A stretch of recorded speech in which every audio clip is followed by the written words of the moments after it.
my mother had to have surgery immediately after she had me. We about died, both of us. And just for that period of time, where 6 weeks I was separated from my mom and had to be taken care of by somebody else, the baby did not hear Mama's heartbeat. And that, when I was going through a long series of inner healing over a period of 4 to 6 years, weekly talks and reflections on scriptures and stuff, that was one of the things God spoke to my heart about. You came into this life wondering, what is wrong? Something is wrong with me. There was a disconnect, and even psychologists will tell you the same thing. There's something that happens when a baby is separated from mom. They have this sense of something is wrong. Something's wrong with me, or something's wrong. Absolutely. And so I know my granddaughter experienced that problem all her life of searching for that missing love that she didn't get when she was 3 months into this world. And the same of everybody of us, each and every one of us has some kind of story like that. Jolene or Carl, I bet you can tell me of something that you felt like something's wrong with me because somebody gave you the wrong impression. They fussed at you, told you you're no good, criticized you, found fault with you instead of encouraging you as you were growing up. And it left you feeling inside, something's wrong with me, right? You guys over the other end in L.A.? Go ahead, please. Well, yeah, I definitely have felt like, when one grows up without any sort of affection, at least in a sense of a familial, sort of affection and warmth, and that then there is a disconnect as well, and it also ties to breastfeeding as well. I think, babies that are, not breastfed enough, they tend to grow up with certain illnesses and certain allergies. Right. Because they're not receiving all that nutrients. The first 5 years of your life, or in this form, there are so many different changes and processes, and metabolism is rolling at such a great rate, and so it's definitely critical. Even a week without your mom will kind of or some sort of parent to be there. Right. So I think about right now. Think about right now, all of these children whose daddies or mamas are going off to war, too young to know what's going on.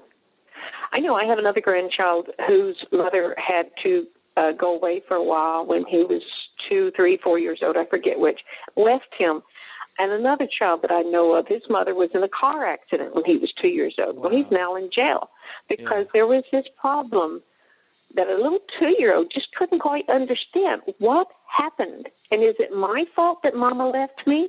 They blame themselves. Oh, they absolutely. really do. Yes. Sad, tragic. And it haunts them for the rest of their life, in a sense, if they never choose to overcome it. But that's another thing too that is wonderful about human beings, is that we can overcome nearly anything. That we set out our, not just our mind, but our will, our downright will to the last, blood cell that you can exactly. offer, right. I think that part of the human being within each and every one of us, and when we were created, there was put within us like a fail-safe mechanism or something within our spirit that makes us want to find out what I can do to find the truth, what is wrong, and what I need to do to find the truth that will change my life to where I will be happy again and be the person I'm supposed to be. And that's what I really do. I believe that God puts within each and every one of us this special thing that will reach out and find and seek the truth, so that we'll find peace and happiness again. Absolutely. And go ahead. I was about to say something in like a comment in agreement with. I really think that. Hold on. I just forgot my comment. That when one. I'm sorry, I didn't mean to go on and interrupt you, and I totally just forgot what. You're important, Xylem. You're important. What you say is very important. Oh yes. Go ahead. That's right. That that every little a blood cell, every little cell that's going on within you. It's a miracle that we've all come to this thing. I'm sorry, I honestly couldn't remember the comment that I was just about to make. I didn't mean to interrupt. That's okay. You're fine. You're fine. But you're right. The body and the spirit and the soul are one. We were made and created specifically to be able to survive and to find again the person who created us and made us. And because life is hard, and if without that connection back to our strength, our love, our source of love, our source of strength, it's hard. Just no ifs or buts about it. I said we were married we still are married. Been married for 42 years. And wow. I wrote a book about my journey, my cross, and in which I've shared many, many stories with what God has done to help us find wisdom along the way. Go ahead. Let's go straight into a story. I just wanted to say hi, Elizabeth. It's Jake. I'm on, hey! And hey, was so looking forward to your show today. That's why I work so hard at the radio station so I can be a part of art like this. I love your stories. Jake, I was so happy when Carl told me that y'all wanted to come back, and I said, thank you, God. You're sending, I thought about the 4 men in the fire with Shadrach, Meshach, and Abednego. When I realized that there was 4 men, I think there's 4 men over there, isn't there? Or three? There's 3, today? But then they see the 4th who's with them, right? That's right. Yeah. That was immediately that came to my mind. I have a story about that because it was when I was guided to pick up the Bible. It was there was this really spooky old cabin on my sister's property up in the mountains, up in the redwood rainforest. And it was one of those cabins that clearly had some energy left over. And there's more of a story about the woman who lived there before there was quite unhappy for a period, and there had been some lives that had been lived and lost there. And the place was still sort of thick with, and I don't know what the scientific explanation, if it's our pheromones or those oils we give off that are soaked into the wood of an old house that give it that spooky character. But it really, there is, maybe a spiritual resonance to that. And for me, I say, I'm not really... I believe in ghosts, Jake. Oh, let me tell you, I've seen them. And I think there may be there may be a perfectly natural explanation about what, the early Christians were very much into keeping the bones of saints preserved very carefully in stone boxes so that, that a little bit of maybe of that residue was preserved. And I think that, well, what was funny was after I had this experience, because I don't do exorcisms or anything like that, but I was really interested in opening up communication with all the other residents of the house, in order to because we're moving in and we want to, make sure we're right with everything. And it was funny because it was a little bit of a spooky thing. So it was at night when I was caring for the property late at night, and there had been enough knocking at the plumbing and strange sounds where I was like, okay, all right, universe, what is it we need to hear? What is it we need to learn? And then when I was guided to go back to my room, I'd fixed up a part of the cabin as a place to stay. And I was guided back into the room, and of all my sort of texts of ancient wisdom and great philosophers and so forth, the voice in my, that speaks so deeply to us was like, why don't you pick up your grandma's old Bible?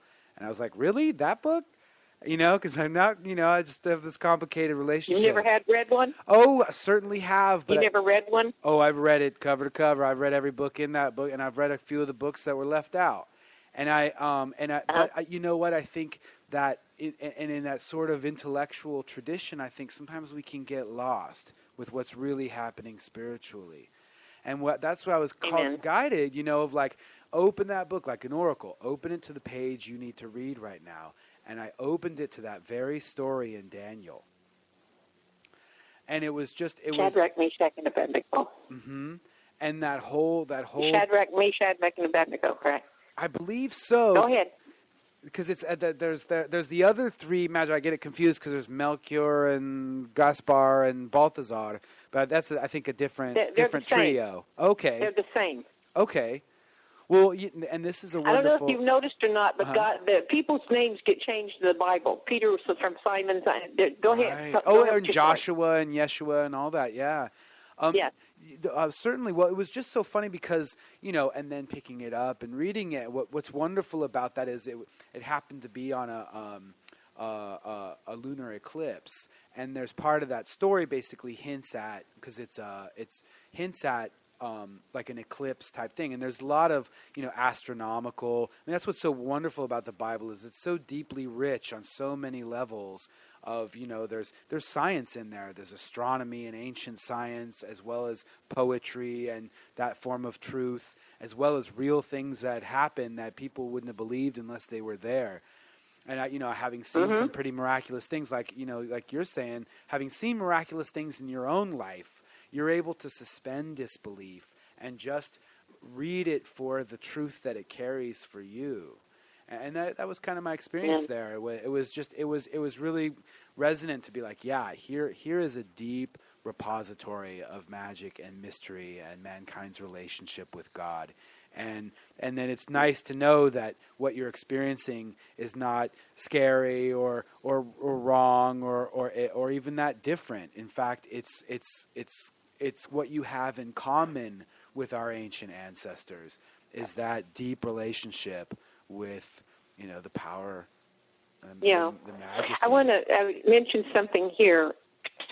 This is another problem, is that when you mention the word God, too many take it in a limited context, a negative context. Mm-hmm. They do not perceive the true, wonderful awesomeness of what God is. And I was preparing for teaching seventh graders, when the Holy Spirit led me to give a simple explanation. And this is what we have to remember. Keep your mind open like a child, and then you will receive so much more than you can imagine. But in explaining God to the teenagers, I said, do you believe in a God? And, yeah. And these are Catholic teenagers going, you know how we're going to our religious education classes as a teenager. Mama made me come, etc. But I said, can you see God? And they're going, well, no. Well, are you believing there isn't a God because you can't see him? And some of them were going, yeah, well, they don't. Where is he? And so forth and so on. And I said, he's not a human form. This is what the problem is. Don't think of God as a human because he is not. In our Catholic definition or catechism, he's a divine supreme being. Mm-hmm. And his presence is everywhere, out to the farthest reaches of the universe, et cetera, and so forth. It's like this huge, gigantic, awesome, never-ending spirit, like you were talking about there in the cabin. You were picking up on the spirits that are part of God after they go home. Mm-hmm. But anyhow, I gave them the example. I said, can you see, do you believe in, let's say, Mount Rainier out there in Washington, or Mount St. Helens, or some big mountain? But yeah, because they've heard about it, or they've seen pictures of it. I said, but if you were standing at the foot of the mountain, what would you be seeing? Would you be seeing the mountain? And they go, no, because what you'd be seeing is probably a rock or a tree, and that's it, just a part of the mountain.